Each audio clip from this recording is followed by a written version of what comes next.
So excited to have our first guest here with us today, a very good friend of mine that we meet a lot in DC. We met a lot in DC, but also here at KMK. This is not his first time. U.S. Congressman Chris Stewart. It's not my first time, but it's been too long. As I drove in today, I thought, oh my gosh, what a magnificent place. You know, we kind of drove up around. We saw the horse stables, the trails, the lodge here. This is a special place, and thank you for what you do and to your staff. God bless you guys, because in a world where too many people wonder, am I helping? Am I making things worse, or am I making things better? And believe me, in politics, you have to ask yourself that all the time. But you guys don't ever have to ask yourself that. You know you're making the world a better place. You watch that video, you know, you can't watch the expression on these kids' face and these young people and whoever your campers, your participants might be. It's so good to have a place like this. And honestly, I don't know any place like this anywhere else in the country. And I've been around a little bit and been involved in this area for a while, and truly unique. Honored to be with you. Thank you. Thank you so much. Very kind words. I have some questions for you, and then certainly, we can go from here, whatever you feel like sharing. It has been too long. I'm very excited to have you back. And so it happens. We got the first snow here at Camp K this year, right? It's still beautiful, though. It is. I mean, with the trees, it's stunning. And before you get in your questions, I got to make one more comment if I could, and that is I want to emphasize what you said in your opening comments. I think most people, I don't know that everyone, but most people have someone that they know or love, someone who's touched their life, who has disabilities in some way. I have a dear friend. He actually works for me in my congressional office. I've known him for 35 or 40 years. He's from Texas. We call him Texas Greg. He comes in once a week and does our shredding and a couple things like that. He loves coming to work, but not as much as we love having him come to work.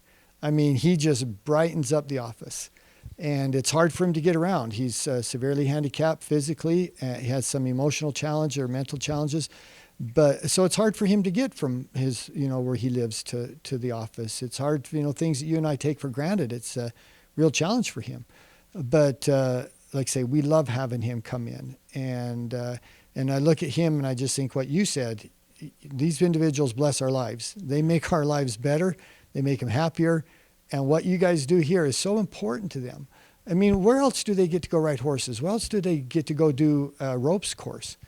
I don't know any place they could go do that. And you and your counselors and the people who do that, again, you're doing something really unique.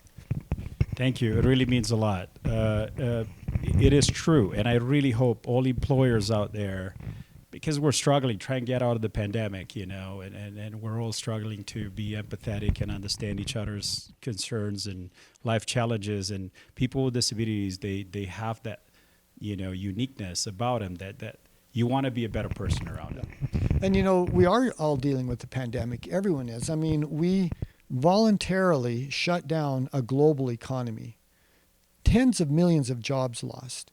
We put so many things on hold. But you know what? These people's lives can't go on hold. And I'll use this friend of mine, Greg, as an example. In the assisted living center that he lives at, he couldn't leave there, and people couldn't come visit him. He was completely isolated for more than a year. Yes. Now, and again, that affected all of us to some degree, but not most of us like that, where we literally couldn't leave our one room. And then think about, while we put the economy and these other concerns on hold, and it made it harder, I think. I don't know this, but I imagine it made it harder for you to raise the money that you need to be effective. It has been very difficult because Camp K does rely on donations and, people, companies sponsoring events. You couldn't do in-person events. You didn't really have an opportunity to give companies a reason to give you. So it has been very difficult for us. But we learned resilience from them, and we wanted to keep it open. And to your point, with sadness in my heart, I can tell you that the older population that comes into Camp K in their 60s and 70s and 80s, they haven't really come back yet. Yeah. The younger people have, but the older haven't, because they probably still don't feel safe. So it's still tragic. Yeah, and I understand that, and their concerns are different. If you're older, there's obviously this virus has a different effect versus if you're 20 than if you're 80. But the point is still this: Right. people's lives don't go on hold forever, Right. and for some of us, the contributions or the generosity, we still feel that way. We still want to help, and we need to help because Right. what you're trying to do has got to go forward. We've got to be able to give these kids experience. We've got to be able to bring kids from around the country like you've done, Yes. and give them that same experience. Because, like I said, what you've done here, I don't know anywhere else that is capable of doing that. And I'm hoping that people will, be generous and open to trying to help this great place. Awesome. So the simple question, would you kind of like allude a little bit about Camp K, but how would you describe Camp K in your own words, from facilities to leadership to programs to everything we do here? Well, I've already kind of said that. I mean, it's someplace special. It's unique. As soon as you drive in, you go, okay, a couple things. One, the impression is this is a very well-run organization. It's neat. It's well-maintained. It's very professional. And you realize, okay, this is a professional and an organization that is obviously very, very careful with their money, and they spend it in the right places, and they spend it towards facilities that are very important.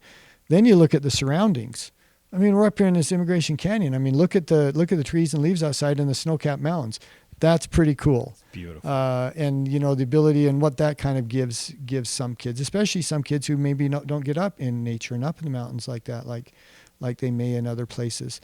And then you meet the staff, people like yourself, your other administrators, the other, those who work with the participants, with the campers. And you realize, again, this is a great place, something that's, I'll say it probably for the third time, it's truly unique. Thank you. Really appreciate it. You kind of already alluded a little bit about our population, that they probably have had it very, very hard. Everybody had it, but maybe they had it a little harder. What's your message to them? Yeah,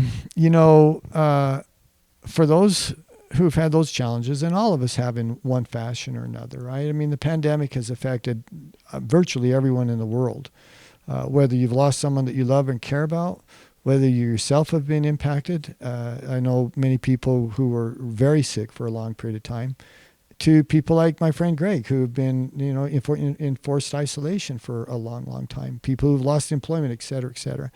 So what I would say to those people, the participants, the campers, the people who want to come enjoy this, I would remind them, hey, you're not alone. You're not the only one who's had these challenges, and there's people who still care about it. There's people who still want to help you.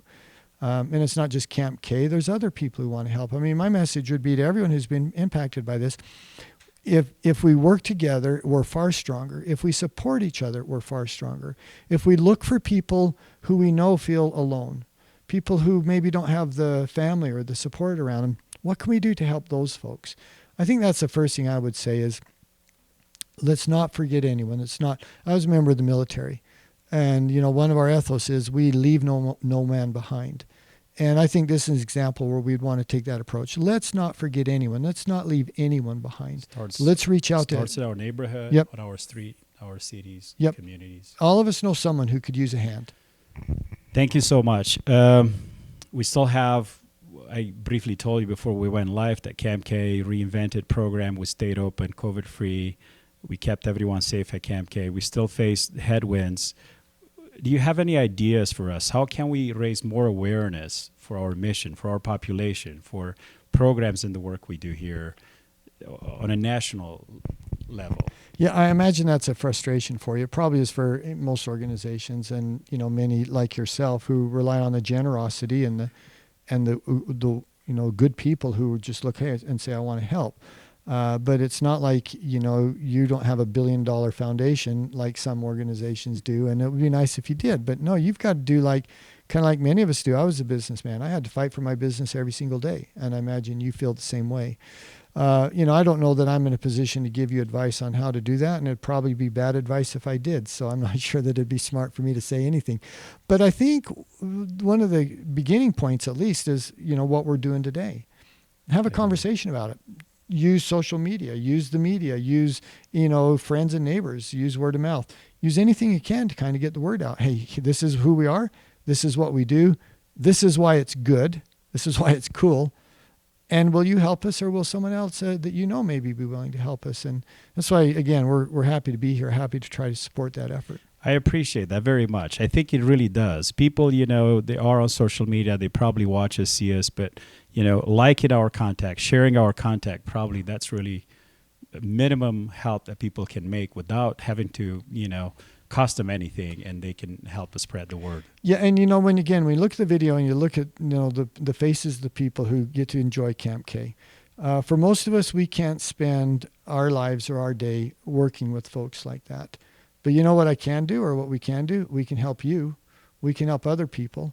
When we go downtown and we see people who are struggling with homelessness, I can't help every one of them myself, but I can help the organizations that will help those folks. And none of us can solve every problem, but all of us can help solve some problems. We can. Yeah. Yeah. Beautiful message. You alluded yourself. We do live in a world that it is not made for people with disabilities. It's very hard for them to get around. However, we're still a little bit luckier. I have traveled the world. We hire people from all parts of the world, and I go and interview them and bring them into Utah. And we are still a little bit better off than most other countries of the world. If they would be to travel internationally, then it would be very difficult. Yeah. But we can still improve. What can we do to make the world better for people with disabilities? Well, before I address that, and again, I'm probably not going to say anything that you're going to go, wow, I never thought of that, because obviously you and others have. But I maybe emphasize what you said, and that is, as challenging as this is in the United States, we're so blessed. One of the great benefits and things that I've been able to do as a member of Congress, especially on the House Intelligence Committee, where we have responsibilities all over the world, is to travel all over the world. Literally all over the world, from China to Europe to Asia to Moscow to throughout Africa. And a couple of memories that I'll never forget. One of them is, I believe we were in Algeria, but I'm not certain, but it was in Africa. It doesn't matter. But we're going to this facility, and we're not in the middle of the city. We're in a rural part of Africa where, small villages, but they're miles apart and not much between them. And watching, coming across someone alongside the road who had, for whatever reason, I don't know, but they didn't have their legs from about the calf or the thighs down. And they're literally out there in the middle of nowhere walking on their hands. He kind of had these pads that he used, and he's using his hands. There's millions of people around the world who are living in conditions that's hard for us to imagine. Now, I'm not in any way minimizing, people who have physical disabilities here, but we also should recognize that and be grateful that we do have some infrastructure and support. And society has said, I think, by and large, we're going to help these people. We're going to do what we can to help them. And I'm very grateful for that, because it's a generosity of good people. And in some cases, the federal government or state government stepping into helping some of those folks. Now, how do we make it better? I think part of it is being sensitive to them and realizing, this thing may be hard for them, and how can I help? Whether it's entering a facility that may not be ADA compliant, and so how do I help them with that without embarrassing or putting them on the spot? And that's sometimes hard to know, what that line is. To how can I give them an experience that I take for granted, but they don't ever get to do. Like, if you've been to a ropes course in corporate training, that's a lot of fun. Let's give them that kind of chance as well. I think, those little things can make a difference. So you met Christian here. I had a discussion video interview with him recently, and just a simple thing, just kind of goes exactly to what you just said in regards to facilities being ADA accessible. He said he can't go to other children's homes to play because those homes are not accessible to him. Children have to come to his home. It's so true. Things that we take for granted, that we can't even, comprehend the life of these individuals that, have so much to give and maybe don't have the opportunity to participate all the time.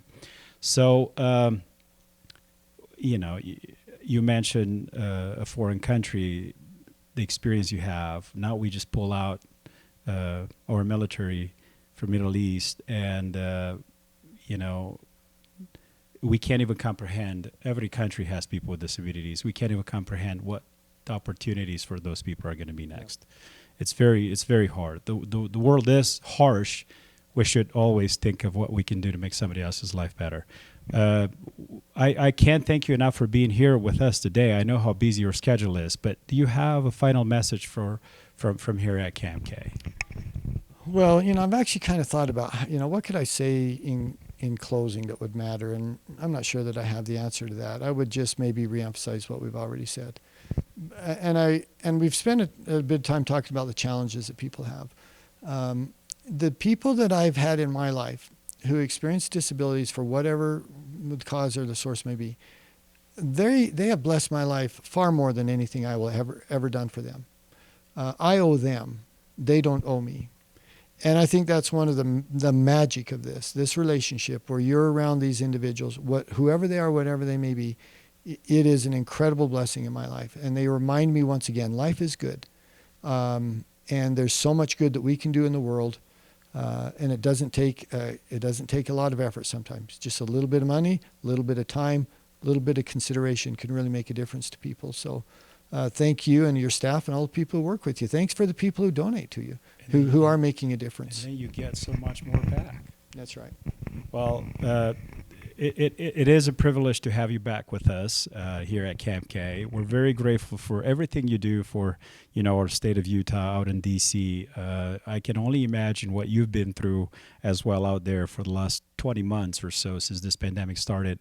It has been difficult for us, but we're very proud to stay open, to go strong. We got a lot of projects, construction projects here at CAMK to improve our facilities, improve the programs, and of course, we're very hopeful that we can put this pandemic behind us and go strong from here. We will.